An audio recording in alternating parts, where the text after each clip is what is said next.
Karibu katika taarifa yetu ya habari. Leo tunakuletea maendeleo muhimu kutoka mashariki mwa Jamhuri ya Kidemokrasia ya Kongo ambako hali ya usalama inaendelea kuzua wasiwasi.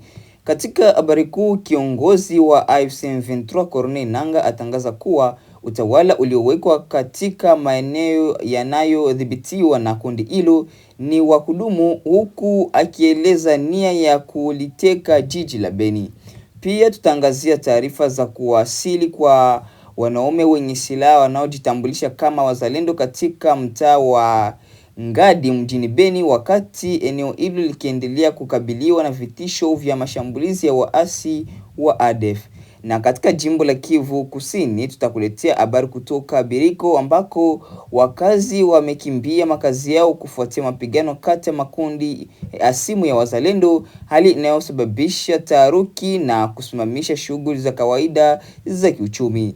Vile tutakunga moja kwa moja na habari za kimataifa. Basi hizi ni baadhi ya habari ambazo tutakuletea asubuhi ya leo. Basi usisahau subscribe, like, comment na kushare ili wengine waendelee kupata habari zetu. Karibu.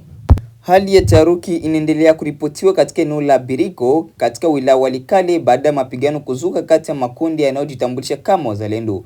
Mapigano hayo yamesababisha wakazi wengi kulazimika kukimbia makazi yao kwa hofu ya usalama wao. Kwa mujibu wa taarifa kutoka vyanzo vya ndani, mapigano hayo yalihusisha makundi ya simu ya wazalendo yaliyokuwa yakigombea ushawishi wao katika eneo hilo. Milio ya risasi na hali ya sintofahamu ilazimu mamia wananchi kuondoka haraka majumbani mwao na kuelekea katika maeneo yanayoonekana kuwa salama zaidi.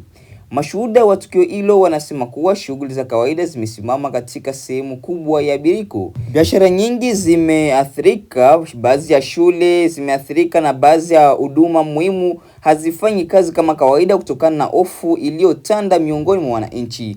Wakazi waliokimbia makazi yao wanakabiliwa na changamoto mbalimbali za kibinadamu ikiwemo ukosefu wa chakula, malazi na huduma za afya. Baadhi yao wameeleza wasiwasi wao kuhusu usalama wa familia zao huku wakisubiri hali itulie ili waweze kurejea manyumbani kwao. Mapigano haya yanaongeza changamoto za kiusalama katika sehemu ya mashariki mwa Jamhuri ya Kidemokrasia ya Kongo, eneo ambalo kwa miaka mingi limekuwa likikumbwa na migogoro ya makundi yenye silaha. Ingawa wazalendo mara nyingi hujulikana kwa mapambano dhidi ya makundi ya waasi, migogoro ya ndani kati ya makundi hayo imekuwa ikisababisha madhara makubwa kwa raia. Mashirika ya kiraia na viongozi wa kijamii wamezitaka pande zinazohusika na mapigano kusitisha mapigano na kutafuta njia mazungumzo ili kuepusha kuendelea kwa mateso ya wananchi wasiohusika na mzozo huo. Hadi sasa mamlaka za eneo hilo zinaendelea kufuatilia hali hiyo kwa karibu, huko juhudi zikifanyika ili kurejesha utulivu na kuruhusu wananchi waliokimbia kurejea katika makazi yao kwa usalama. Wakati huo wakazi wa Biriko wanaendelea kuishi katika hali ya wasiwasi, wakitumaini kuwa amani itarejea haraka na itawawezesha kuendelea na maisha yao ya kawaida. Tuendelee na habari kutoka huko mashariki mwa Jamhuri ya Kidemokrasia ya Kongo ambako hali ya usalama katika jiji la Beni mkoani Kivu Kaskazini inaendelea kuzua wasiwasi baada ya kundi la wanaume wenye silaha wanaojitambulisha kama wapiganaji wa wazalendo kuripotiwa kuenea katika mtaa wa Ngadi uliopo katika wilaya ya Rwenzori. Kwa mujibu wa vyanzo mbalimbali vya ndani, watu hao wenye silaha walijitokeza katika eneo hilo siku ya Jumapili wakidai kuwa wametoka katika mji wa Butembo, ingawa sababu rasmi za uwepo wao haijatambulika wazi. Kuwasili kwao kunafanyika wakati ambako eneo la Ngadi linakabiliwa na changamoto kubwa za kiusalama. Mtaa wa Ngadi umekuwa miongoni mwa maeneo yanayoathiriwa zaidi na mashambulizi ya waasi wa ADF katika miezi ya hivi karibuni. Mashambulizi hayo yameendelea kusababisha vifo vya raia kadhaa na kuacha majeraha ya kisaikolojia kwa wakazi wengi ambao wanaendelea kuishi katika hofu kutokana na vitisho vya usalama. Kutokana na hali hiyo, taarifa zinaonekana kuwa kundi hilo la wanaume wenye silaha limeibua hisia tofauti miongoni mwa wananchi. Wapo wanaamini kuwa uwepo wao unaweza kusaidia kuimarisha ulinzi wa eneo dhidi ya mashambulizi ya makundi ya waasi, huku wengine wakihofia kwamba kuongezeka kwa makundi yenye silaha kunaweza kuongeza sintofahamu na hatari mapigano ya ndani ya mji huo. Wazalendo ni jina inayotumiwa na makundi mbalimbali ya wanamgambo wanaodaiwa kushirikiana na jeshi ya serikali ya Jamhuri ya Kidemokrasia ya Kongo FARDC katika kupambana na makundi ya waasi mashariki mwa Jamhuri ya Kidemokrasia ya Kongo. Hata hivyo, shughuli za baadhi ya makundi hayo imekuwa zikizua mjadala kuhusu namna yanavyoratibiwa na kudhibitiwa katika maeneo yenye raia wengi. Hadi sasa mamlaka za usalama mjini Beni hazijatoa maelezo ya kina kuhusu idadi ya watu au wenye silaha wala dhamira halisi ya uwepo wao katika mtaa wa Ngadi. Wananchi wanaendelea kusubiri taarifa zitakazofafanua hali hiyo na hatua zitakazochukuliwa ili kuhakikisha usalama wa wakazi. Wakati huo viongozi wa mji na mashirika ya kiraia wanaendelea kutoa wito kwa mamlaka husika kuimarisha usalama na kuhakikisha kwamba raia wanalindwa dhidi ya vitisho vyovyote vinavyoweza kuhatarisha maisha yao. Kwa sasa hali inaonekana kuwa tulivu katika eneo hilo, lakini wakazi wengi wanaendelea kuwa waangalifu kutokana na kumbukumbu za mashambulizi ya hivi karibuni yaliyotikisa mtaa wa Ngadi na maeneo mengine ya jiji la Beni. Tuendelee na habari kutoka huko mashariki mwa Jamhuri ya Kidemokrasia ya Kongo ambako kiongozi wa muungano wa M23 Corneille Nangaa ametangaza kuwa utawala uliowekwa katika maeneo yanayodhibitiwa na kundi hilo mashariki mwa Jamhuri ya Kidemokrasia ya Kongo si la muda mfupi bali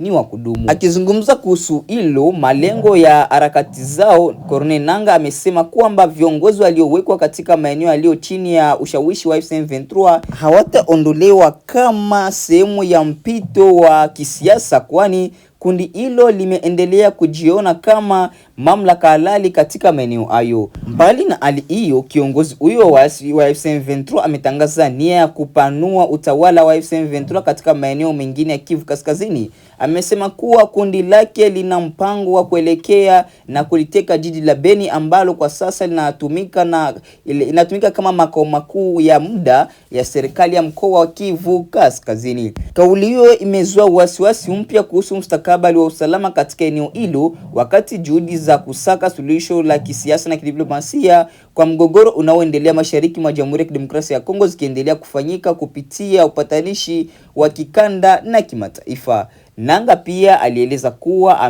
amemuuliza mkuu wa ujumbe wa Umoja wa Mataifa nchini DRC ambayo inaitwa kama MONUSCO, James Swan, iwapo taasisi hiyo itahamasisha ofisi zake kutoka Beni endapo M23 inaweza kufanikiwa kudhibiti jiji hilo katika kile alichokidai ushindi huo utakaofuata wa kundi hilo. Matamshi hayo yanaonekana kuonyesha kujiamini kwa viongozi wa M23 kuhusu uwezo wao wa kuendelea kupanua maeneo ya udhibiti licha ya wito wa mara kwa mara kutoka kwa jumuiya ya kimataifa unaotaka kusitishwa kwa mapigano na kuheshimiwa kwa makubaliano ya amani. Kwa upande mwingine, serikali ya Jamhuri ya Kidemokrasia ya Kongo imekuwa ikisisitiza kuwa itahifadhi mamlaka yake katika maeneo yote ya nchi na kuendelea kupambana na makundi yenye silaha yanayotishia usalama wa taifa hilo.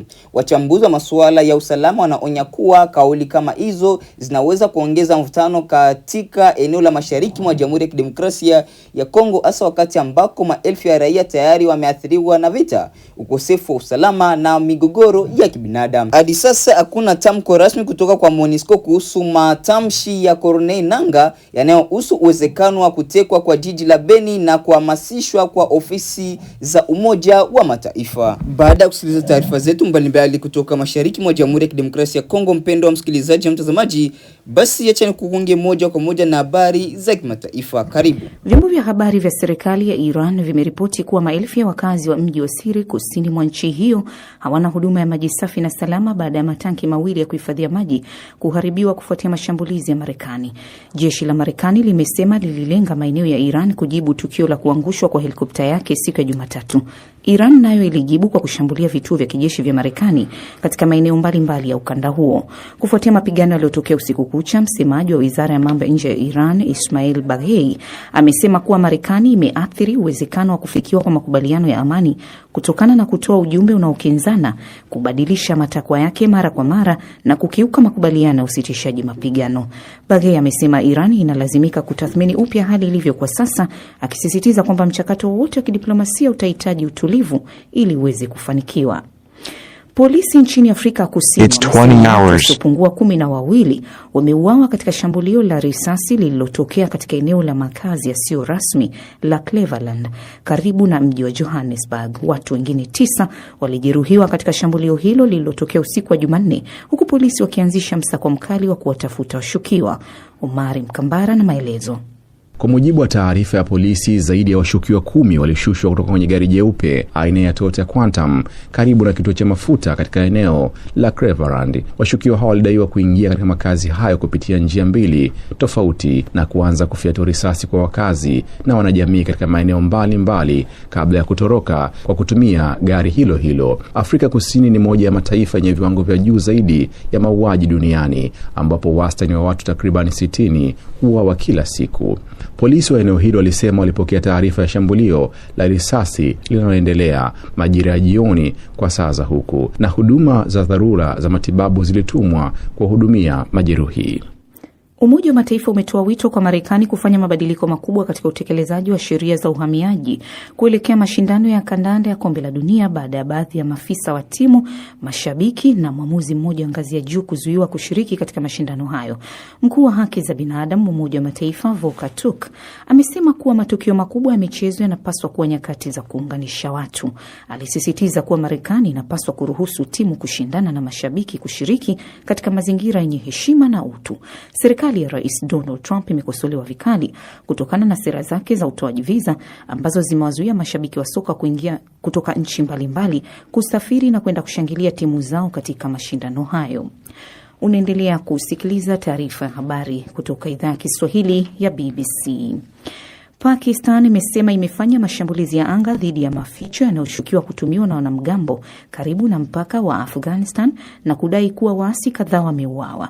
Waziri wa habari wa Pakistan Ataullah Tara amesema maeneo 4 yameharibiwa yakiwemo kituo cha mafunzo cha wanamgambo. Hata hivyo, utawala wa Taliban nchini Afghanistan umesema mapema kuwa mashambulizi hayo katika majimbo 3 yamesababisha vifo vya raia 13 wakiwemo watoto. Hakuna uthibitisho huru uliotolewa kuthibitisha madai ya pande hizo mbili. Kwa muda mrefu Pakistan imekuwa ikishutumu Afghanistan kwa kuwahifadhi wanamgambo wanaofanya mashambulizi ndani ya Pakistan, madai ambayo Afghanistan imekuwa ikiyakanusha. Ripoti kutoka Lebanon zinasema kwamba jeshi la Israel limefanya shambulio la anga katikati mwa mji wa Sidon kusini mwa nchi hiyo. Peter Mwangangi na maelezo. Mwandishi wa shirika la habari la Ufaransa la AFP amesema alisikia mlipuko mkubwa kabla ya kuona gari likiteketea kwa moto. Jumatatu wiki hii, Israel na Iran zilikubaliana kusitisha mapigano kwa muda, hatua iliyosababisha pia kusimamishwa kwa mashambulizi ya Israel dhidi ya mji mkuu wa Lebanon, Beirut. Hata hivyo, jeshi la Israel linaendelea kushambulia maeneo linalodai kuwa ni ngome ya kundi la Hezbollah kusini mwa Lebanon. Kamishna mkuu wa Umoja wa Mataifa wa haki za binadamu Volker Turk amesema atatuma ujumbe maalum nchini Lebanon katika siku za hivi karibuni ili kuchunguza madai ya ukiukwaji wa haki za binadamu katika mzozo huo. Na Marekani imezitaka serikali za mataifa ya Ulaya kuweka vikwazo vya usafiri kwa watu waliotembelea nchi za Afrika zilizoathiriwa na ugonjwa wa Ebola hivi karibuni. Hatua hiyo inalenga kudhibiti kuenea kwa ugonjwa huo wakati wa mashindano ya Kombe la Dunia. Utawala wa Rais Donald Trump tayari umewazuia raia wa kigeni waliokuwa safarini Jamhuri ya Demokrasia ya Kongo, Uganda na Sudani Kusini ndani ya kipindi cha wiki 3 zilizopita kuingia nchini humo. Hii ni BBC. Na taarifa habari za ulimwengu imesoma kwako na Martha Saranga. Haya ni matangazo ya moja kwa moja ya Dira ya Dunia kutoka idhaa ya Kiswahili ya BBC, tukitangazia kwenye FM na redio shirika mbalimbali. Pale Kenya ni unatupata moja kwa moja kupitia Count FM, Yote FM, Pamoja FM, Gulf FM, Most FM pamoja na Mwenedo FM. Uganda ni Radio Paidha, Radio Lira, Radio Gitara, Voice of Karamoja, Voice of Muhabura na Voice of Busoga. Nchini Tanzania tunasikika moja kwa moja kupitia Bud FM, CGFM, Classic FM, Radio Kwizera, Radio 1, Radio Free Africa, Loliondo FM na Zenj FM pale visiwani Zanzibar. Jamhuri ya Demokrasia ya Kongo ni Radio Muungano Beni na Lizard Radio internet katika bbcswahili.com. Matangazo haya vile vile yanasikika mubashara kupitia Facebook na YouTube ya BBC Swahili. Hii leo upo nami David Nke nikiwa hapa Dar es Salaam na mwenzangu ni Sarafina Robi akiwa Nairobi. Habari za Nairobi? Nzuri sana Nke. Karibu. Asante. Na msikilizaji, tukianza moja kwa moja ni kwa Iran imeshtumu Marekani kwa kudhoofisha juhudi za kidiplomasia zinazolenga kumaliza vita. Haya yanajiri baada ya mapigano ya usiku kucha. Jeshi la Marekani limesema lilishambulia kambi za kijeshi za Iran kujibu kuangushwa kwa helikopta yake siku ya Jumatatu. Iran nayo imejibu kwa kufanya mashambulizi dhidi ya kambi za kijeshi za Marekani katika maeneo mbalimbali ya ukanda huo. Vyombo vya habari vya serikali ya Iran vinasema maelfu ya watu katika mji wa kusini wa Sirik hawana maji ya kunywa baada ya mabwawa mawili ya maji kuharibiwa kutokana na mashambulizi ya Marekani. Taarifa zaidi na Isabela Mwagodi. Rais Trump amesema kuwa serikali ya Tehran imechukua muda mrefu sana kujadili makubaliano na sasa italazimika kulipa gharama yake. Ingawa hakutoa maelezo ya kina kuhusu hatua zilizochukuliwa, Trump ameongeza kuwa Iran imeshindwa kabisa na kuitaja nchi hiyo kuwa ni yenye maneno matupu bila vitendo. Hatua hiyo inajiri baada ya waziri wa mambo ya nje wa Iran Abbas Araghchi kuonya mapema kuwa nchi yake haitaacha shambulio au tisho lolote bila kujibiwa, akisisitiza kuwa Marekani imekumbana na vipigo vikubwa katika uwanja wa vita. Marekani imesema ilishambulia maeneo ya Iran siku ya Jumatano baada ya helikopta ya jeshi lake kuangushwa katika eneo la Ghuba. Ikijibu shambulizi, Iran nayo ilivurumisha makombora dhidi ya kambi za kijeshi za Marekani katika ukanda huo. Kamandi kuu ya jeshi la Marekani CENTCOM imeeleza kuwa mifumo ya ulinzi wa anga ya Iran, vituo vya udhibiti wa ardhini na mitambo ya rada karibu na mlango bahari wa Hormuz ndiyo vilivyolengwa. Kwa upande wake, jeshi la walinzi wa mapinduzi ya Iran IRGC lilisema limefanya mashambulizi kwenye maeneo 21 katika kambi za Marekani zilizopo ukanda huo, moja nchini Bahrain na nyingine nchini Jordan, huku jeshi la Kuwait nalo likiripoti kuzuia shambulio lilokuwa likielekezwa kwake. Akizungumza kupitia mtandao wake wa Truth Social siku ya Jumatano, Trump alishambulia uwezo wa kijeshi wa Tehran. Nikimnukuu Rais Trump, jeshi la Iran limevurugika kabisa. Sehemu kubwa ya jeshi hilo kama vile vikosi vya wanamaji na vile vya anga hata havipo tena, wameshindwa kabisa. Mwisho wa nukuu.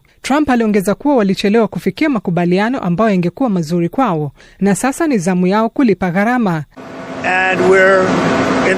Kauli hizi za Trump hata hivyo zinapingana na zile za siku ya Jumanne ambapo aliwaambia waandishi wa habari kuwa Marekani na Iran zilikuwa katika hatua za mwisho za kufikia makubaliano mazuri. Pia siku ya Jumatano, msemaji wa Wizara ya Mambo ya Nje wa Iran Ismail Baghai alituhumu Marekani kwa kuharibu mchakato huu wa kidiplomasia kupitia ujumbe unaojipinga, mabadiliko ya mara kwa mara ya msimamo na madai, na kibaya zaidi kupitia ukiukaji wa mara kwa mara wa usitishaji vita. Baghai aliongeza kuwa Iran inahitajika kutathmini upya hali hiyo, akisisitiza kuwa mchakato wowote wa kidiplomasia unahitaji kiwango cha chini cha utulivu. Mchambuzi wa masuala ya kisiasa Landel anafafanua. Yes, the ceasefire is being tested. Yes. Ndiyo, usitishaji wa mapigano umewekwa kwenye mizani. Bado kuna kikwazo kingine cha kuvuka kabla ya kufikia maendeleo yote. Pamoja na swala la Lebanon, kuna swala la muda unaohusika na pamoja na masuala mengine ya msingi. Nadhani pande zote mbili bado zinataka kuendeleza hali hii. Jambo ambalo limekuwa likuibua hisia ni kwamba ingawa kumekuwa na mabadilishano ya mashambulizi haya katika saa 24 zilizopita, Wamarekani wamekuwa wakisema kwamba wamejibu kwa kiwango kinacholingana na Iran na kwamba hawazidishi kiwango cha mzozo. Na hayo Iran inasema imekuwa ikitambua hilo na kujibu kwa namna inayolingana badala ya kujaribu kuongeza mzozo huo hadi kiwango cha juu kabisa. Hata hivyo, upande wa Tehran unaona hali hii kama sehemu ya mapambano ya moja kwa moja na ya muda mrefu dhidi ya uwepo wa Marekani kikanda, kama anavyoeleza mchambuzi Golamzade kutoka Iran. We are in the middle of war. Tuko katikati ya vita na Marekani, na vitisho vyovyote au operesheni zozote zinapaswa kujibiwa na upande wa Iran ili kujilinda. Huo ndio msimamo wa Iran kwa sasa.